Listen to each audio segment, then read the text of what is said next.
అండి. ఈరోజు మనం ఆపరేటర్స్లో సెకండ్ ఆపరేటర్ గురించి డిస్కస్ చేస్తున్నాం. సెకండ్ ఆపరేటర్ ఏంటంటే రిలేషనల్ ఆపరేటర్స్. రిలేషనల్ ఆపరేటర్స్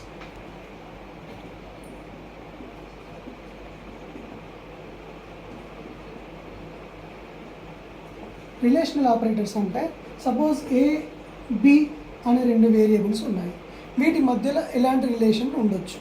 ఒకటి ఏ గ్రేటర్ దెన్ బి అంటాం, second A less than B అంటాం, third greater than or equals to B అంటాం, or less than or equals to B అంటాం, or A equals to B అంటాం. Equals to అంటే general మ్యాథమెటిక్స్లో మీరు A is equal to B అని రాస్తారండి, అలా రాయకూడదు. ఇక్కడ సి ప్రోగ్రామింగ్లో A double is equal to రాస్తేనే అది ఈక్వల్స్ టు అని అర్థం. Only A is equal to B అన్నారు అనుకోండి, అది అసైన్మెంట్ ఆపరేటర్ అవుతుంది. అసైన్మెంట్ ఆపరేటర్ టాపిక్లో డిస్కస్ చేస్తాను, మీ డౌట్ అక్కడ క్లియర్ అవుతుందండి. A equals to B, A not equals to B అవుతుంది. ఇది ఏ గ్రేటర్ దెన్ బి అంటే ఏ అండ్ బిలో A is greater, A is less than, A is greater than or equals, అయితే maybe greater than or equal అవ్వచ్చు, less than or equals, equals to అవ్వచ్చు, not equals to అవ్వచ్చు. So ఇప్పుడు ఒక programme రాద్దాం దీనికి. ఆ ప్రోగ్రామ్ని ఎలా రాస్తాం, ఎలా అవుట్పుట్ వస్తుంది అనేది ఇక్కడ ప్రోగ్రామ్ రాస్తాను. తర్వాత నేను మళ్ళీ సాఫ్ట్వేర్ సిస్టంలో ఎగ్జిక్యూట్ చేసి చూపిస్తాను మీకు.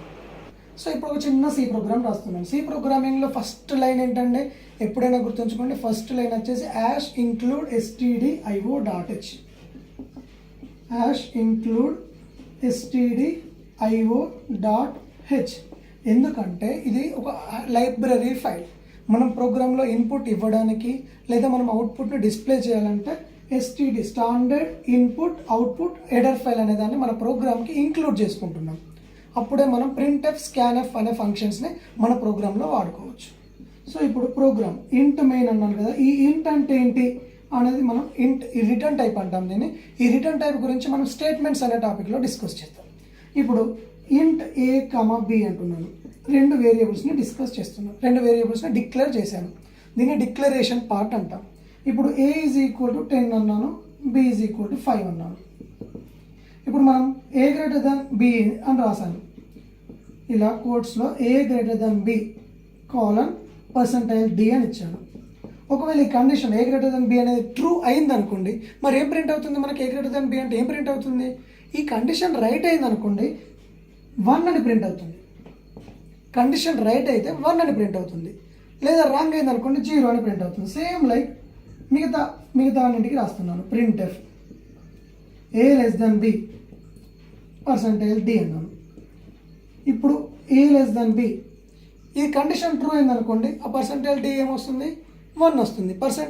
కండిషన్ ఫాల్స్ అయింది అనుకోండి, %d ఏమొస్తుంది? 0 వస్తుంది. Same like a greater than or equals to b,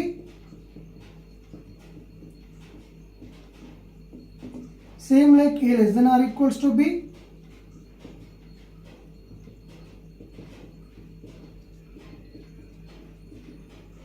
same like a equals to b and a not equals to b. అది మనం ప్రోగ్రాంలో కంప్లీట్గా రాసి చూద్దాం, ఓకేనా? సో ఇప్పుడు ఈ ప్రోగ్రామ్కి ఏ గ్రేటర్ దెన్ బి అనేది ట్రూ ఆ ఫాల్స్, అవుట్పుట్ ఏమొస్తుంది సింపుల్గా చూద్దాం.